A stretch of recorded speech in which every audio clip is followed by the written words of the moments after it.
प्यारे बच्चों नमस्कार। आप सभी का स्वागत है आपके इस YouTube चैनल पर। आज से हम लोग कक्षा 9 के गणित का शुभारंभ करने चल रहे हैं, इसलिए आप लोगों का उत्तरदायित्व है आप लोग 9 के विद्यार्थियों को अधिक से अधिक जोड़ने का प्रयास करेंगे, जिससे ज्यादातर विद्यार्थी इस वीडियोस को देख सकें और साथ ही साथ चैनल को सब्सक्राइब करके बेल आइकन को भी प्रेस कर देंगे, जिससे आने वाली सभी वीडियोस की नोटिफिकेशन आप लोगों तक पहुंच सके। ठीक है, तो आइए कक्षा 9 के गणित का पहला पाठ है आपका संख्या पद्धति, उसी को देखते हैं। नंबर सिस्टम है, तो सबसे पहले आपका आता है नंबर सिस्टम। स्टार्ट करने से पहले आप लोगों को कक्षा 8 से जोड़ना चाहेंगे। आप लोग कक्षा 8 में पढ़े रहे होंगे एक ऐसी संख्या रेखा, ठीक है, जिसके बीचों बीच में 0 होता था। इसकी बाईं तरफ जितनी भी संख्याएं होती थी वो सभी माइनस में होती थी, -1, -2, -3, -4 and so on minus infinity तक। ठीक ऐसे ही दाहिनी तरफ जो संख्याएं होती थी वो प्लस में होती थी, 1, 2, 3, 4, 5, 6 इस तरीके से प्लस इंफिनिटी तक। ओके, तो इसी के बाद से ये आप लोगों को पता होगा, इसी के बाद से हम लोग स्टार्ट करेंगे।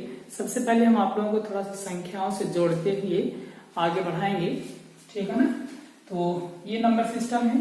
बाईं तरफ सभी संख्याएं, 0 के बाईं तरफ सभी जो संख्याएं होती है निगेटिव होती हैं। 0 के दाहिनी तरफ जितनी भी संख्या होती है वो आपकी पॉजिटिव होती है और बीच में एकदम 0 होता है। और 0 आपका नॉन निगेटिव नॉन पॉजिटिव होता है, मतलब ना तो धनात्मक होता है और ना ही ऋणात्मक होता है। ओके, तो आइए देखते हैं। सबसे पहली हेडिंग आपकी यहां से बनेगी प्राकृतिक संख्याएं। आप लोग जानते हैं, फिर भी आप लोगों को बताया जाएगा क्योंकि एकदम बेसिक से हमें बताना है।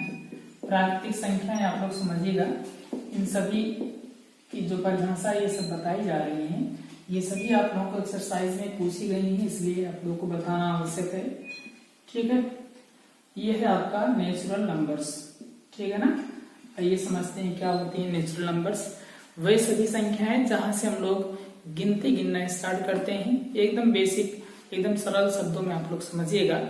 जितनी भी संख्याएं गिनती गिनने में प्रयोग की जाती हैं वो सभी संख्याएं प्राकृतिक संख्याएं कहलाती हैं। ठीक है, गिनती हम लोग कहां से स्टार्ट करते हैं?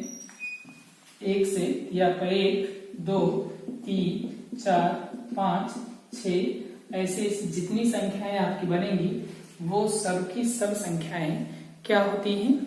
प्राकृतिक संख्याएं होती हैं। ठीक है ना। और प्राकृतिक संख्याएं आप लोगों को जहां पर भी लिखी जाएंगी वो प्राकृतिक संख्याएं हमेशा किससे प्रदर्शित की जाएंगी? n से। ओके, प्राकृतिक संख्याएं हमेशा n से डिनोट की जाएंगी, n से प्रदर्शित की जाएंगी। जहां पर भी n लिखा हुआ आप लोगों को मिलेगा वहां पे समझ लीजिएगा ये प्राकृतिक संख्याओं की बात हो रही है नंबर्स के मामले में। ठीक है, आइए इसके बाद आपका सेकंड है, ये पहली हेडिंग थी। इसके बाद सेकंड आपका आता है पूर्ण संख्याएं। पूर्ण संख्याएं, पूर्ण संख्याओं को अंग्रेजी में कहते हैं होल नंबर, होल नंबर्स। ठीक है, होल नंबर्स होती हैं पूर्ण संख्या, इनको W से प्रदर्शित करते हैं। कहने का मतलब संख्या के लिए जहां पे आपका W लिखा हुआ मिलेगा वहां पे आप लोग समझ लीजिएगा कैसी संख्या की बात हो रही है? पूर्ण संख्याओं की। ओके, देखते हैं पूर्ण संख्याएं क्या होती हैं। ये जो प्राकृतिक संख्याएं हैं, प्राकृतिक संख्याएं आपकी 1, 2, 3, 4, 5, 6 इस तरीके से होती हैं। ठीक है ना। अब इसी में अगर 0 को और मिला दिया जाए तो जो संख्याएं आपकी बनेंगी वो आपकी क्या कहलाती हैं? पूर्ण संख्याएं कहलाती हैं। कहने का मतलब ये है प्राकृतिक संख्याओं में 0 को समाहित कर देने पर जो संख्या आपकी बनती है वो क्या कहलाती है? पूर्ण संख्या कहलाती है। ठीक है, एक क्वेश्चन यहाँ से आपका राइज हो सकता है, क्वेश्चन बन सकता है। क्वेश्चन ये है, देख रहे होंगे सभी जो प्राकृतिक संख्याएं हैं वो पूर्ण संख्याएं हो रही है ना। देख लीजिए 1, 2, 3, 4, 5, 6 ये सब जो संख्याएं आपकी बन रही हैं वो पूर्ण संख्याओं में भी हैं, लेकिन जो पूर्ण संख्याएं हैं पूरा का पूरा वो प्राकृतिक संख्या नहीं है। कैसे नहीं है? क्योंकि पूर्ण संख्या में 0 है और प्राकृतिक संख्या में 0 नहीं है। यहाँ से आपका एक नोट बन सकता है, सभी प्राकृतिक संख्याएं पूर्ण संख्याएं होती हैं, परंतु सभी पूर्ण संख्याएं प्राकृतिक संख्या नहीं होती है। ठीक है, आगे बढ़ते हैं। इसके बाद आपका आता है पूर्णांक। पूर्णांक को कहते हैं इंटीजर। ठीक है, इंटीजर्स इसको डिनोट करते हैं आई से, या फिर कहीं कहीं जेड से भी डिनोट करते हैं। या तो आई से प्रदर्शित किया जाएगा या फिर जेड से प्रदर्शित करते हैं। ठीक है ना, ये इसको समझते हैं। पूर्णांक का मतलब होता है ये जो पूर्ण संख्याएं हैं उसको लिखना है, यानी कि 0 1 2 3 4 5 6 ये सब लेना है, और साथ ही साथ इसी पूर्ण संख्याओं में जो प्राकृतिक संख्या है उसी को माइनस लगा के लिख देना है। कहने का मतलब है -1 -2 -3 -4 ऐसे ऐसे इस तरीके से लिख देंगे कि जो पूरा संख्याओं का समूह बनेगा वो आपका क्या कहलाएगा? पूर्णांक कहलाएगा। ठीक है, तो पूर्णांक में क्या होता है बच्चों? पूर्णांक में पूर्ण संख्याएं भी होती हैं और साथ ही साथ प्राकृतिक संख्याओं का ऋणात्मक मान भी लिखा जाता है। इन सब को मिलाने से जो नई संख्याओं का समूह प्राप्त होता है उसी को हम लोग पूर्णांक कहते हैं। ठीक है, देखते हैं इसको जरा ध्यान से समझिएगा। ये जो धन में लिखा गया है यानी कि 0 के दाहिनी तरफ लिखा गया है, इसको हम लोग कहते हैं धनात्मक पूर्णांक। ठीक है, धनात्मक पूर्णांक। ओके, और 0 के बाईं तरफ जितनी भी संख्याएं लिखी गई हैं ये आपकी कहलाती हैं ऋणात्मक पूर्णांक। ठीक है, ऋणात्मक पूर्णांक मतलब ये निगेटिव है और ये कैसा है? पॉजिटिव इंटीजर है। बात समझ में आ रही है? और निगेटिव और पॉजिटिव दोनों के बीच में जो एक दूसरी संख्या यानी कि दूसरा जो पूर्णांक है वो 0 है। ये ना तो निगेटिव है, मतलब ना तो निगेटिव होती है आपकी और ना ही क्या होता है? पॉजिटिव होता है। ठीक है, निगेटिव भी नहीं होता है और पॉजिटिव भी नहीं होता है। तो अगर ऐसे पूर्णांक आप लोगों से पूछे जाएं, ऐसा पूर्णांक बताइए जो ना तो ऋणात्मक है और ना ही धनात्मक है, तो आप लोग क्या बताएंगे? 0 बताएंगे बच्चों। इसके बाद आपका आता है, इसके बाद आपका बनेगा परिमेय संख्या। इसको इरेज कर लेते हैं।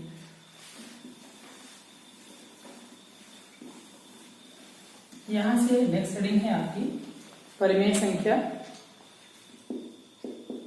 परिमेय संख्या को ध्यान से आप लोग समझिएगा। परिमेय संख्या बहुत इंपॉर्टेंट है। परिमेय संख्या को अंग्रेजी में कहते हैं रेशनल नंबर्स। ठीक है, रेशनल नंबर्स, इसको समझिएगा। परिमेय संख्या क्या होती हैं? वह संख्याएं जिसको p/q यानी कि अंश बटे हर के रूप में लिखा जा सके। ठीक है, और हर का मान क्या हो? 0 ना हो, और साथ ही साथ p और q जो हो वो क्या हो? सह अभाज्य पूर्णांक हो। ठीक है, सह अभाज्य पूर्णांक होंगे तो इस प्रकार की जो संख्या बनेगी आपकी वो क्या कहलाएगी? परिमेय संख्या कहलाती है। फिर से आप लोग समझिएगा। हो सकता है आप लोगों को सहअभाज्य संख्या ना पता हो तो हम आप लोगों को बताते हैं। देखिएगा, वह संख्याएं जिन्हें अंश बटे हर के रूप में लिख सकते हैं वो संख्या आपकी परिमेय संख्या कहलाएगी। कंडीशन आपकी सिर्फ 2 है। दोनों कंडीशन में पहली कंडीशन आपकी आती है, पहली दशा है हर का मान 0 कभी नहीं होना चाहिए। ओके, हर का मान क्या होगा? 0 कभी नहीं होगा। तो इस प्रकार की संख्या परिमेय हो सकती है। और एक कंडीशन है अंश और हर में जो दोनों लिखा रहेगी संख्या, मतलब अंश में जो संख्या लिखी है और हर में जो संख्या लिखी है, दोनों संख्याओं का कोई भी उभयनिष्ठ गुणनखंड नहीं होना चाहिए। ठीक है, उभयनिष्ठ गुणनखंड ना होने का मतलब है, उभयनिष्ठ गुणनखंड ना होने का मतलब है दोनों का उभयनिष्ठ गुणनखंड सिर्फ 1 हो। मतलब गिनती वाला एक, ठीक है। जैसे 3 हो सकते हैं, 5 हो सकते हैं, 3/5 हो गया, ठीक है, 1/3 हो गया। मतलब कहने का ये है कुछ इस तरीके की संख्याएं जिसका हर 0 ना हो, अंश हर में लिखा हो, हर का मान 0 ना हो, और p और q कैसी संख्याएं हो, सहभाज्य संख्याएं हो, तो इस प्रकार की संख्या आपकी क्या कहलाती है, परिमेय संख्या कहलाती है। ओके, इसके बाद आपका आता है ये परिमेय संख्या। इसके बाद नेक्स्ट है, यहाँ पे एग्जाम्पल सीधे आप लोग देख सकते हैं। एग्जाम्पल में आपका उदाहरण आपका बन सकता है 2/5, ठीक है, 3/7, 8/5, ऐसे बहुत सारे उदाहरण बनेंगे। तो अंश बटे हर के रूप में लिखा जाएगा, जिसमें हर का मान 0 नहीं होगा, तो वे सभी संख्याएं आपकी परिमेय संख्याएं हो जाएंगी। उसके बाद आपका आएगा अपरिमेय संख्या। अपरिमेय संख्याएं या अपरिमेय संख्या लिख लेते हैं, नॉन रेशनल नंबर या इररेशनल नंबर, ठीक है, नॉन रेशनल नंबर्स, ठीक है। वह संख्याएं जो पूर्ण वर्ग नहीं होती हैं, पूर्ण वर्ग ना होने का मतलब जिनका वर्गमूल हम लोग नहीं निकाल सकते हैं, ठीक है। जैसे क्या, जैसे 2, 5, 6 ना, इस तरीके की जो संख्याएं होंगी उनका हम लोग पूर्ण वर्ग नहीं निकाल पाते, वो पूर्ण वर्ग संख्या नहीं होती है, क्योंकि उनका हम लोग पूर्ण वर्ग नहीं निकाल पाते हैं। ओके, वह संख्याएं जिनका हम लोग, वह संख्याएं जो पूर्ण वर्ग नहीं होंगी उन्हीं के वर्गमूल को अपरिमेय संख्या कहते हैं। जैसे √2, ठीक है, √3, जैसे 2 का वर्गमूल नहीं निकलता है तो इसको रूट में अगर लिख देंगे तो ये हो जाएगा अपरिमेय संख्या। 3 का वर्गमूल नहीं निकलता है तो रूट में 3 लिख देंगे तो ये हो जाएगा अपरिमेय संख्या। ठीक, ऐसे ही रूट में 5 लिख सकते हैं। इस तरीके से तमाम उदाहरण बनेंगे। मतलब वह संख्याएं जो पूर्ण वर्ग नहीं है उनके वर्गमूल को हम लोग क्या कहते हैं, अपरिमेय संख्या कहते हैं। इसके बाद आपका आता है वास्तविक संख्या। वास्तविक संख्या, वास्तविक संख्या को कहते हैं real numbers. Okay, real numbers आप लोग थोड़ा समझिएगा। वह जो परिमेय संख्याएं हैं और जो अपरिमेय संख्याएं हैं, वह संख्याएं जो या तो परिमेय हो या अपरिमेय हो। कहने का मतलब परिमेय और अपरिमेय दोनों को कंबाइन करके लिखने पर जो भी संख्याएं हमें मिलेंगी वो आपकी क्या कहलाती हैं, क्या कहलाएंगी, वास्तविक संख्याएं कहलाती हैं। ठीक है ना। परिमेय और अपरिमेय संख्याओं का जो कंबाइंड रूप होता है उसको हम लोग क्या कहते हैं, वास्तविक संख्या कहते हैं। जैसे कोई भी नंबर्स आप लोग जो भी एज्यूम करेंगे वो सबकी सब क्या हो जाएंगी, आपकी वास्तविक संख्या होंगी। ठीक है। इसके बाद आपका आता है काल्पनिक संख्या। काल्पनिक संख्या या इसको कहते हैं इमेजिनरी नंबर। ठीक है, इमेजिनरी नंबर, और इसको डिनोट करते हैं आई से। ठीक है, और रियल नंबर को आर से। ठीक है, देखिएगा थोड़ा ध्यान समझिएगा। काल्पनिक संख्याएं नाम से स्पष्ट हैं, काल्पनिक है ये। वास्तव में ये कोई संख्या अंख्या नहीं होती है, केवल हम लोग कल्पना करते हैं कि इस तरीके से कोई भी संख्याएं हो सकती हैं। ठीक है, मतलब कहने का ये है वो जो भी अपरिमेय संख्याएं रहेंगी, ठीक है, कोई भी अपरिमेय संख्या, कोई भी संख्या है, ऋण में अगर हम लोग कोई भी संख्या ले लेते हैं, किसी भी संख्या के ऋणात्मक मान के वर्गमूल को हम लोग क्या कहते हैं, काल्पनिक संख्या कहते हैं। किसी भी संख्या के ऋणात्मक मान के वर्गमूल को काल्पनिक संख्या कहते हैं। जैसे अंडर रूट में -2, अंडर रूट में -3, अंडर रूट में -4, इस तरीके की जो भी संख्याएं बनेंगी वो आपकी क्या कहलाती हैं, काल्पनिक संख्याएं कहलाती हैं। ठीक है, ये कुछ परिभाषाएं थी जिनकी आवश्यकता हमें प्रश्नावली में प्रश्नों को हल करते समय पड़ेगी। ठीक है, इसलिए इसको जानना आवश्यक था। इसके बाद हम लोग थोड़ा सा कुछ पॉइंट्स सीखेंगे, उसके बाद सीधा आएंगे प्रश्नावली पर, एक्सरसाइज पे आएंगे। तो पॉइंट्स जरा आप लोग समझ लीजिए। कोई भी दो परिमेय संख्याएं हैं, अगर कोई भी दो संख्याएं हैं, उन दोनों संख्याओं के बीच में असीमित रूप से यानी अपरिमित रूप से अनेक परिमेय संख्याएं संभव हैं। किन्हीं दो वास्तविक संख्याओं के बीच अपरिमित रूप से अनेक परिमेय संख्याएं संभव हैं, इसको आप लोग याद रखिएगा। ठीक है, तो आइए हम लोग क्वेश्चंस को लेते हैं। प्रश्नावली आपके जो क्वेश्चंस बताए जाएंगे वो एनसीईआरटी से बेस्ड होंगे। ठीक है, जो कि आजकल हर जगह चल रहा है, तो एनसीईआरटी का हिंदी वर्जन है ये, वहीं से हम लोग क्वेश्चंस को लेंगे और उसको सॉल्व भी करेंगे। आइए देखते हैं। प्रश्नावली आपकी है, प्रश्नावली है 1.1। ठीक है, प्रश्नावली 1.1 है। ठीक है ना। क्वेश्चन नंबर फर्स्ट आपका दिया गया है, क्या शून्य एक परिमेय संख्या है, इसे p/q के रूप में लिख सकते हैं कि नहीं, इसको आप लोग बताइए। ठीक है, तो आइए देखते हैं। पूछ रहा है आपका क्या शून्य एक परिमेय संख्या है कि नहीं। तो आइए देख लीजिए, शून्य को पूछे हैं ये परिमेय हो सकती है कि नहीं हो सकती है। तो बेहद सिंपल है। शून्य को हम लोग क्या लिख सकते हैं, शून्य को कुछ भी लिखा जा सकता है। 0/1 लिख सकते हैं, 0/2 लिख सकते हैं। ठीक है, कुछ भी नीचे लिखा जा सकता है हर में शून्य के अलावा। ठीक है, तो अगर 0 बराबर 0/1 होता है, इसका मतलब ये कौन सा टाइप हो गया, p/q के रूप का हो गया। और नीचे यानी कि हर का जो मान है वो 0 भी नहीं है, यानी कि हर में 0 नहीं लिखा है और अंश बटे हर के रूप में 0 को हम लोग लिख पा रहे हैं। इसलिए हमने आप लोगों को परिभाषा में बताया था, वे सभी संख्याएं जिन्हें अंश बटे हर के रूप में लिख सकते हैं वो आपकी क्या कहलाती है, परिमेय संख्या कहलाती है। इसलिए 0 आपकी कैसी संख्या हो जाएगी, परिमेय संख्या हो जाएगी। यहाँ आप लिख देंगे हाँ 0 एक कैसी संख्या बच्चों, परिमेय संख्या है। 0 एक परिमेय संख्या है या होगी। ठीक है, सेकंड आइए आप लोगों को देते हैं, सेकंड क्वेश्चन को देखते हैं। सेकंड क्वेश्चन आपका दिया गया है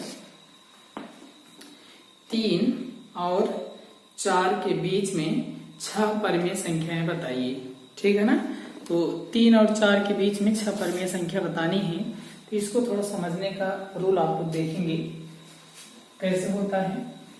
पहले तो हम लोग देखेंगे संख्या क्या क्या दी गई, 3 है और 4 है। बेहद सिंपल सा रूल है, आप लोग बच्चों ध्यान दीजिएगा। जैसे 3 है और 4 है, इनके बीच में हमें कितनी परिमेय संख्या निकालनी है, परिमेय संख्या निकालनी है 6। ठीक है, 6 परिमेय संख्या निकालनी है। तो 6 परिमेय संख्या निकालने के लिए जितनी भी परिमेय संख्या निकालनी रहेगी उसी में पहले हम लोग 1 प्लस करेंगे। जैसे 6 परिमेय संख्या में निकालना है तो 6 में 1 प्लस करेंगे, कितना आएगा बच्चों, 7 आएगा। ठीक है, अब उसी 7 से हमें जो संख्याएं दी गई रहेंगी उसी में अंश और हर में गुणा करना है। बेहद सिंपल सा रूल है, जितनी परिमेय संख्या निकालनी हो उसी में 1 प्लस कर देंगे, जो संख्या बनेगी उसी संख्या से दी हुई संख्याओं में अंश और हर में गुणा कराएंगे। ठीक है, आइए देखते हैं। जैसे हमें 6 परिमेय संख्या निकालनी थी, 6 में 1 जोड़ेंगे 7 आएगा। 7 से पहली संख्या को ऊपर गुणा करेंगे, नीचे भी गुणा कर देंगे।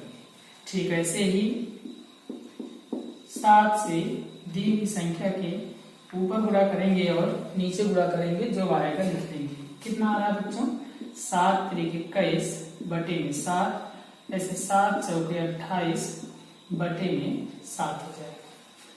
ठीक है ना। अब क्या होगा, अब यहां लिखेंगे 3 और 4 के बीच, 3 और 4 के बीच 6 परिमेय संख्या, 6 परिमेय संख्या बराबर पहली जो संख्या बनी रहेगी। जैसे देख रहे होंगे यहाँ पे दोनों के हर में 7 7 लिखा है, इसलिए अंश को परिवर्तित करते हुए चले जाना है, हर में कोई परिवर्तन नहीं करना है। कहने का मतलब ये है 21 यहाँ पे दिया गया है, 21 के बाद से हम लोग स्टार्ट करेंगे। 21 के बाद आता है 22 बटे में 7 लिख देंगे, फिर 22 के बाद लिखेंगे 23 आता है, फिर ऐसे 24 आता है, 24 बटे 7 हो जाएगा, फिर 25 बटे 7 हो जाएगा, फिर 26/7 हो जाएगा, फिर आपका ये बन जाएगा 27/7। ये आपकी वही 1 2 3 4 5 6 परमेय संख्याएं किसके और किसके बीच में, 3 और 4 के बीच में। ठीक है ना बच्चों, ये सिंपल सा रूल है, आप लोग हर एक परमेय संख्या हर एक दी हुई संख्या के लिए लगा सकते हैं, इसलिए हम आपको इसी विधि से परमेय संख्या निकालना बताएंगे। ठीक है, सेकंड रूल भी आपका हो सकता है, यहाँ पे ऊपर नीचे 10 से गुणा कर सकते थे, 30/10 कर देते, 40/10 कर देते, उसके बाद उनके बीच में कोई भी संख्याएं लिख देते, सभी संख्याएं या सभी आंसर्स आपके वही होते हैं।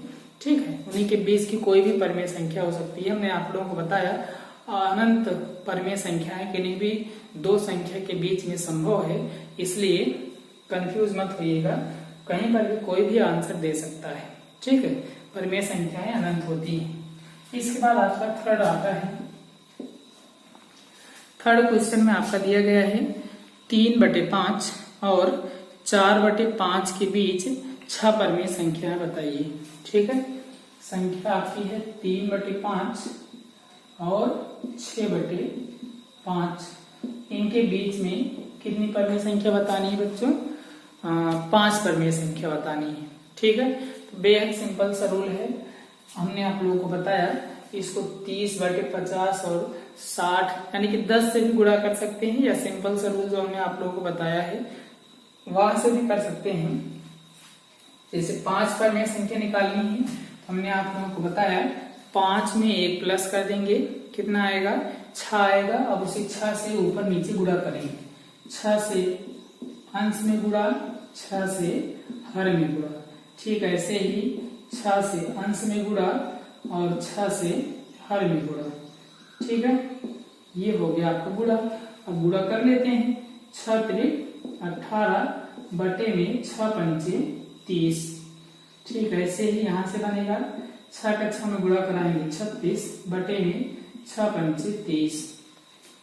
बात समझ में आ रही बच्चों, यहाँ से आपका बनेगा 18/30 और 36/30 हो गया है। ठीक है, अब इन दोनों के बीच में 5 परमेय संख्याएं हम लोग लिख देंगे। यहाँ से लिखेंगे 3/5 और 6/5 के बीच 5 परमेय संख्या, 5 परमेय संख्या हम लोग कहीं से भी स्टार्ट कर सकते हैं। जैसे 18 से लेकर के 36 तक लिखना है, कोई भी आंसर हम लोग लिख सकते हैं, लेकिन इसी के बाद से स्टार्ट कर देते हैं। 18 के बाद आपका 19 आएगा, 19/30। ठीक है, ऐसे 20/30, 20 के बाद 21/30, ओके, 22/30 और 23/30। ठीक है, तो ये आपका है 3/5 और 6/5 के बीच 5 परमेय संख्याएं। ठीक है, आप लोगों का ये जो क्वेश्चन है कई प्रकार से हल हो सकता है और कई आंसर भी आ सकते हैं, इसलिए कंफ्यूज बिल्कुल मत होइएगा। ओके, कहीं कहीं पे आंसर आप लोग उत्तरमाला भी लाने का प्रयास करेंगे, आंसर शीट जिसको आप लोग कहते हैं, तो वहां से जरूरी नहीं है कि यही लिखा गया हो, विधि आप लोग समझिए, बाकी करना आप लोगों के हाथ में है, चाहे जैसे कर सकते हैं। हमने आप लोगों को दोनों विधियों से बता दिया है। पहली विधि हमने आप लोगों को बताया 10 से गुणा कर देंगे तो जो आंसर आपका दिया गया वहां से मैच कर जाएगा, या फिर सिंपल सा रूल है, जितनी परमेय संख्या निकालनी हो उसी में 1 जोड़ करके आंसर में गुणा कर देंगे तो एकदम सिंपल सा आ जाएगा। ठीक है, इसके बाद आपका आता है 4 नंबर, चौथा नंबर है क्वेश्चन आपका।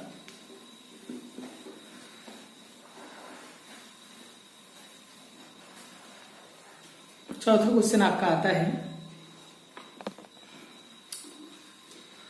नीचे दिए गए कथन सत्य हैं या असत्य, कारण के साथ अपने उत्तर दीजिए। पहला क्वेश्चन है, 4 में कई पॉइंट्स आपके दिए गए हैं। पहला पॉइंट है, चौथे का पहला है, कह रहा है प्रत्येक प्राकृतिक संख्या पूर्ण संख्या होती है। इसको हमने आप लोगों को स्टार्टिंग में ही बता दिया था डेफिनेशन बताते समय। प्रत्येक प्राकृतिक संख्या, प्रत्येक प्राकृतिक संख्या पूर्ण संख्या होती है, पूर्ण संख्या होती है। कथन कैसा है बच्चों? कथन सत्य है, क्योंकि हमने आप लोगों को बताया था जो प्राकृतिक संख्या है वो पूर्ण संख्या होगी, क्योंकि प्राकृतिक में ही 0 जोड़ देने पर वो आपकी पूर्ण संख्या बन जाती है। ठीक है। इसके बाद सेकंड आपका कह रहा है प्रत्येक पूर्णांक एक पूर्ण संख्या होता है। ठीक है। प्रत्येक पूर्णांक एक क्या होता है? पूर्ण संख्या होता है। सेकंड पॉइंट है प्रत्येक पूर्णांक एक पूर्ण संख्या, प्रत्येक पूर्णांक एक पूर्ण संख्या होता है। कथन कैसा बच्चों? असत्य है। कैसे असत्य है जरा समझिएगा। जो हमने डेफिनेशन आप लोगों को बताया वो स्टार्टिंग में अगर आप लोगों ने नोट किया होगा तो निश्चित रूप से समझ में आएगा। पूर्णांक में हमने माइनस में भी बताया था, प्लस में भी बताया था और 0 को भी लिया था। तो 0 और प्लस वाले जो मान हैं वो आपके पूर्ण संख्या में तो शामिल होंगे, लेकिन माइनस वाला जो मान होता है वो आपका क्या होगा? पूर्ण संख्या में शामिल नहीं होता है। इसलिए लिख देंगे जैसे क्या -2, -3 ये सभी क्या है? पूर्ण संख्या नहीं है, जबकि पूर्णांक हैं। ठीक है ना? तो इसलिए क्या होगा? ये जो प्रत्येक पूर्णांक होते हैं वो पूर्ण संख्या नहीं होते हैं। इसके बाद आपका तीसरा आता है प्रत्येक परिमेय संख्या एक पूर्ण संख्या होती है। ठीक है। प्रत्येक परिमेय संख्या, थर्ड है आपका प्रत्येक परिमेय संख्या, प्रत्येक परिमेय संख्या एक पूर्ण संख्या होती है, पूर्ण संख्या होती है। इसको आप लोगों को बताना है कथन सत्य है कि असत्य है। तो यहाँ से हम बताएंगे आपको कथन क्या है? असत्य है। असत्य क्यों है यहाँ पे हम आप लोगों को बता सकते हैं एग्जाम्पल लेकर के। 1/2 क्या है? 1/2 परिमेय संख्या है। ठीक है। 1/2 क्या है? परिमेय संख्या है, परंतु पूर्णांक नहीं है। कैसे पता चला पूर्णांक नहीं है बच्चों? क्योंकि पूर्ण संख्या नहीं है, क्योंकि 1/2 यानी कि 1 में जब हम लोग 2 से डिवाइड करते हैं तो आपको कितना आता है? 1 में 2 से भाग करेंगे 0.5 आएगा, और ये जो 0.5 है ये पूर्ण संख्या नहीं है। इसलिए प्रत्येक परिमेय संख्याएं क्या होती हैं? पूर्ण संख्या नहीं होती है, जबकि प्रत्येक पूर्ण संख्या परिमेय संख्या होती है। ठीक है। ये था आपका पहली प्रश्नावली 1.1। इसके सभी प्रश्नों का हल किया गया है। इसको आप लोग समझेंगे और साथ ही साथ अपने सहपाठियों के पास भी इस वीडियो को साझा करेंगे और चैनल को सब्सक्राइब करके बेल आइकन को प्रेस कर दीजिएगा, जिससे आप लोगों को वीडियोस की नोटिफिकेशन लगातार मिलती रहें और आप लोग वीडियो के माध्यम से ससमय पढ़ सकें, अपने ज्ञान का वर्धन भी कर सकें। वीडियो को पूरा देखने के लिए बहुत बहुत धन्यवाद।